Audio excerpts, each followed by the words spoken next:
Hello बच्चों, चलिए प्रश्न को देखते हैं। प्रश्न है हमारे पास, यदि n a बराबर 3 है और n b बराबर 5 है तो a सर्वनिष्ठ b में अधिकतम अवयवों की संख्या है। प्रश्न के हमें 4 विकल्प दिए हैं a b c d, जिनमें से हमें एक सही विकल्प का चयन करना है। चलिए सर्वप्रथम हम प्रश्न के लिए मुख्य अवधारणा लिखते हैं।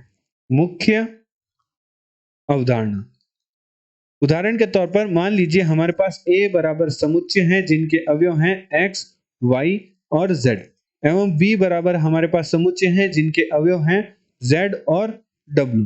तो Na का अर्थ क्या होता है? Na का अर्थ होता है a समुच्चय में आने वाले कुल अवयवों की संख्या। तो Na बराबर हमारे पास प्राप्त होगा 3। एवं Nb का अर्थ क्या होता है? b समुच्चय में आने वाले अवयवों की संख्या जो कि है 2। एवं A संग B का अर्थ क्या होता है? A संग B का अर्थ होता है कि A तथा B में आने वाले सभी अवयव A संग B के अवयव होंगे। तो हमारे पास A संग B बराबर समुच्चय प्राप्त होगा जिनके अवयव होंगे X, Y, Z और W। जो उभयनिष्ठ अवयव है उन्हें एक बार ही लिखा जाता है।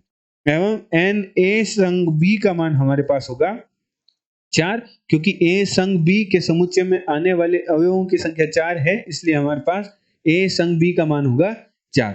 एवं A सर्वनिष्ठ B का मान क्या होगा?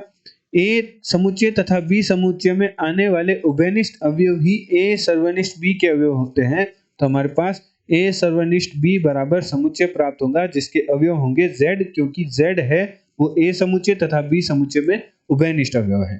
एवं Na सर्वनिष्ठ B का मान क्या होगा? A सर्वनिष्ठ B का मान हमारे पास होगा 1, क्योंकि A सर्वनिष्ठ B में जो हमारे पास अवयवों की संख्या है वे केवल 1 है।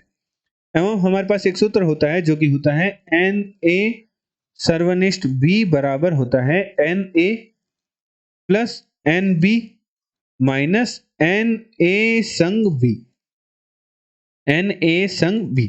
अतः प्रश्नानुसार प्रश्न में हमें Na बराबर दे रखा है, प्रश्न में हमें Na बराबर दे रखा है 3 एवं Nb बराबर हमें दे रखा है 5 एवं प्रश्न में हमें Na सर्वनिष्ठ B का अधिकतम मान ज्ञात करने को कहा है। Na सर्वनिष्ठ B का अधिकतम मान ज्ञात करने को कहा है।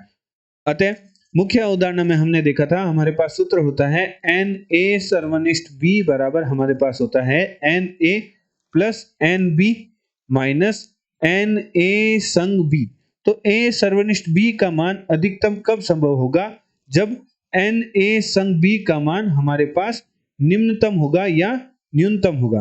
जब A संग B का मान हमारे पास न्यूनतम होगा, A संग B Na संग B का मान न्यूनतम होगा, तभी ही हमारे पास A सर्वनिष्ठ B का मान अधिकतम प्राप्त होगा। अतः Na संग B का मान हमारे पास न्यूनतम कब प्राप्त होगा?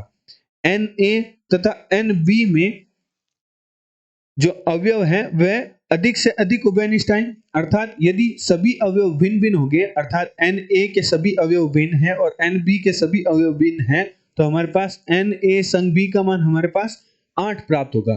यदि हमारे पास अधिकतम जो अवयव है वह उभयनिष्ठ हो, अर्थात Na के 3 अवयव Nb में जो 3 अवयव है वह उभयनिष्ठ हो और Nb में अन्य 2 अवयव बचे, तो हमारे पास Na संग B का मान कितना प्राप्त होगा? न्यूनतम मान हमारे पास प्राप्त होगा इस स्थिति पर 5। यदि A के समुच्चय A के सभी अवयव भिन्न भिन्न हो और B के सभी अवयव भिन्न भिन्न हो, तो हमारे पास A संग B का मान है Na संग B का मान है वह अधिकतम प्राप्त होगा जो कि 8 होगा, और अधिकतम उभयनिष्ठ अवयवों की स्थिति पर हमारे पास Na संग B का मान कितना प्राप्त होगा? 5 प्राप्त होगा।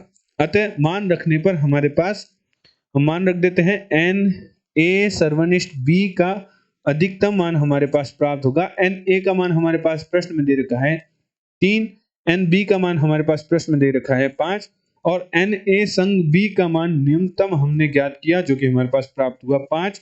तो हमारे पास Na सर्वनिष्ठ B का अधिकतम मान है वह प्राप्त हुआ 3। तो चलिए प्रश्न के विकल्प देखते हैं। दिए गए प्रश्न में A विकल्प प्रश्न का सही उत्तर है। आशा करते हैं आपको प्रश्न का समझ आया होगा। धन्यवाद।